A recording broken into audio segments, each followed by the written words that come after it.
గత ప్రభుత్వం మీద అత్యంత ఎక్కువ వ్యతిరేకత వచ్చింది ధరణి అనే పోర్టల్ మీద. రైట్. ఆ ధరణి మీద మీరు కూడా బాగా ఫైట్ చేశారు అప్పుడు. అసలు అప్పుడు ధరణికి ఇప్పుడున్న భూమాతకు ఏంది అన్న తేడా? వాస్తవంగా ధరణి తీసుకొస్తున్నటువంటి సందర్భంలో గత ప్రభుత్వం ధరణిలో ఉన్నటువంటి సమస్యలను మొట్టమొదటిసారిగా తెలంగాణ రియల్టర్స్ అసోసియేషన్ గుర్తించడం జరిగింది. ఈ ధరణి తీసుకురావటం వల్ల రైతులకు అనేక ఇబ్బందులు కలుగుతాయి. అట్లాగే ఓపెన్ ప్లాట్స్ కానీ ఇల్లు ఉన్నటువంటి వాళ్లకు అనేక ఇబ్బందులు కలుగుతాయి. అంటే ప్రభుత్వ భూమి ప్రైవేట్ భూమిగా మారే అవకాశం ఉంటుంది, ప్రైవేట్ భూమి ప్రభుత్వ భూమిగా మారే అవకాశం ఉంటుంది, ఒకరి పేరు మీద ఉన్నటువంటి భూమి ఇంకో పేరు మీద నమోదయ్యే అవకాశం ఉంటుంది, దేవాదాయ భూములు లేకపోతే వక్ఫ్ బోర్డు భూములు సీలింగ్ భూములు అన్యాక్రాంతమయ్యే అవకాశం ఉంటుంది. అట్లాగే కొన్ని ప్రాంతాల్లో ఒక సర్వే నెంబర్లో ఫర్ ఎగ్జాంపుల్ ఒక 50 ఎకరాలు ఉంటే 1 ఎకరం మీద కేసు ఉన్నా కూడా మిగతా 49 ఎకరాలు రిజిస్ట్రేషన్ కాదు. అట్లాగే 100 ఎకరాలు ఉన్న సర్వే నెంబర్లో 1 ఎకరం సీలింగ్ ల్యాండ్ ఉంటే మిగతా 99 ఎకరాలు కూడా రిజిస్ట్రేషన్ కాదు. ఆ పోర్టల్లో ఆ అవకాశాలు లేవని చెప్పి ఆ రోజు మేము ఉద్యమం చేయటం జరిగింది. రియాల్టర్స్గా ఆ రోజు ఉన్నటువంటి ప్రభుత్వం ముందు కనీసం ఈ వ్యవసాయేతర ప్రాపర్టీస్నైనా ధరణి నుంచి మినహాయించండి అని చెప్పటం, ఆ ప్రభుత్వం నిజంగా కూడా వ్యవసాయేతర అంటే ఇండ్లని ప్లస్ ఓపెన్ ప్లాట్స్ని ధరణి నుంచి వెనుకకు తీసుకున్నది, ధరణిని రద్దు చేసుకున్నది. ఒక వారం రోజులు ఓపెన్ ప్లాట్స్ ఇండ్లు కూడా ధరణిలో రిజిస్ట్రేషన్ అవ్వటం జరిగింది. నిజంగా ఆ ప్రభుత్వం రాబోయే సమస్యలను ఆ రోజు గుర్తించి ఈ ధరణిని వ్యవసాయేతర భూములలో రద్దు చేసుకోవటం వల్లనే ఈరోజు అన్ని రకాల ప్రాపర్టీస్ రిజిస్ట్రేషన్ అవుతున్నాయి. లేదంటే అనేక సమస్యలు వచ్చేటి. ఆ రోజు మేమే మొట్టమొదటిసారిగా కాంగ్రెస్ పార్టీ కంటే బీజేపీ పార్టీ కంటే ఇతర పార్టీల కంటే ముందుగా ధరణి సమస్యలను మేము గుర్తించడం జరిగింది. ఈ యొక్క రాజకీయ పార్టీలకు ఆ ధరణి సమస్యలను మేము వివరించటం జరిగింది, చెప్పటం జరిగింది రాతపూర్వకంగా. అప్పటి సిఎస్ సోమేష్ కుమార్ గారి కోరిక మేరకు కూడా మేము ధరణి సమస్యలు ఎన్ని సమస్యలను మేము రిటర్న్గా రాసిచ్చిన తర్వాత వాళ్ళు అనేక మాడ్యూళ్ళు తేవటం జరిగింది ఆ సమస్యల పరిష్కారానికి. మొత్తం అది జరిగింది. రైట్. ఇప్పుడు దీని తర్వాత ఇప్పుడు కొత్తగా మళ్ళీ ఈ ప్రభుత్వం వచ్చిన తర్వాత ఈ సిటీని అంటే జిహెచ్ఎంసీ పరిధిని బాగా ఎక్స్పాండ్ చేస్తున్నారు. ఏదైతే ఔటర్ రింగ్ రోడ్ పక్కన ఉన్నటువంటి ఔటర్ కానుకొని ఉన్నటువంటి మున్సిపాలిటీలను కానీ లేకపోతే కార్పొరేషన్లను కానీ ఈరోజు జిహెచ్ఎంసీ పరిధిలో తీసుకొస్తుంది. దీనివల్ల ప్రజల కొనగోరే ప్రయోజనం ఏంటి, లేకపోతే కాంగ్రెస్ పార్టీ అధికారంలో ఉన్నటువంటి కాంగ్రెస్ పార్టీ కొనగోరే ప్రయోజనం ఏంటి? యాక్చువల్గా స్థానిక సంస్థలు ఉండటం వల్ల అంటే అధికార యంత్రాంగం ప్రజలకు దగ్గరగా ఉండటం వల్ల కొన్ని సమస్యలు పరిష్కారం అవుతాయి. అది ఎప్పుడైతే ఆ యొక్క సంస్థలు దూరం అవుతాయో ప్రజల సమస్యలు పరిష్కారం కావటం అనేది చాలా కష్టం అవుతుంది.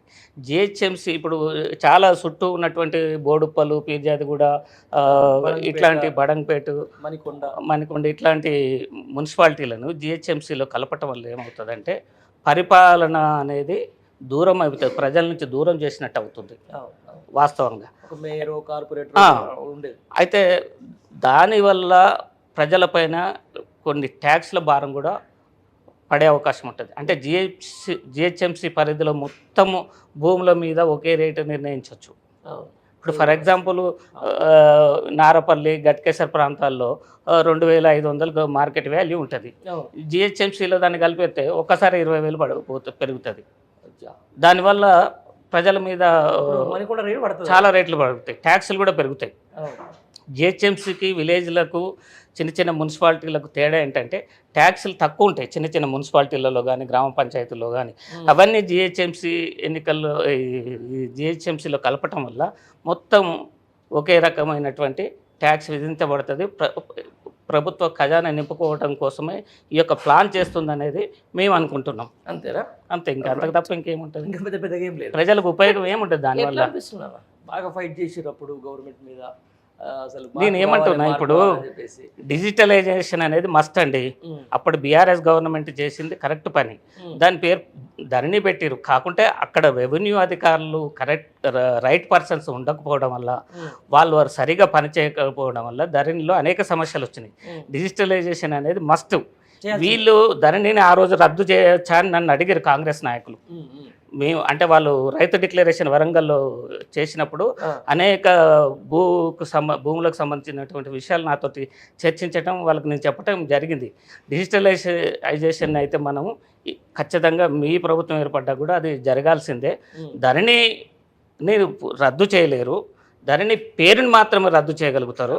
మీరు మీ ఇష్టం వచ్చినట్టు పేరు పెట్టుకోవచ్చు. భూమాత కాకపోతే సోనియా మాత అని పెట్టుకోండి, అభ్యంతరం లేదు అని చెప్పటం. అసలు వీళ్ళు ఆ యొక్క ధరణి అనేది చక్కగా ఉన్నది పేరు, ప్రజలకు అంటే పలకడానికి కూడా అనుకూలంగా ఉంది.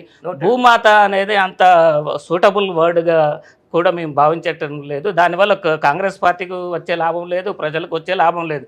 దాంట్లో ఉన్నటువంటి కొన్ని ఇప్పటికీ పరిష్కారం కానటువంటి సమస్యల్ని మీరు 8 నెలలైనా ఒక్క సమస్య కూడా పరిష్కరించలేదు.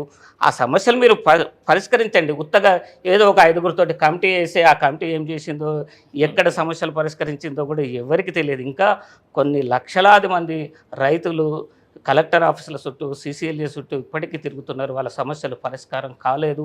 ఈ ప్రభుత్వం హామీ ఇచ్చి ధరణి సమస్యల్ని పరిష్కరించలేకపోయింది అనేది పచ్చి నిజం. రైట్. ఇప్పుడు దీనివల్ల ఇప్పుడు ఈ ఔటర్ చుట్టుపక్కల ఉన్నటువంటి ఏదైతే మున్సిపాలిటీలు కానీ, కార్పొరేషన్లు కానీ, GHMSలో కల్పిస్తే నిజంగా రియల్ ఎస్టేట్ కొంచెం ఊపొచ్చే అవకాశం ఉందా?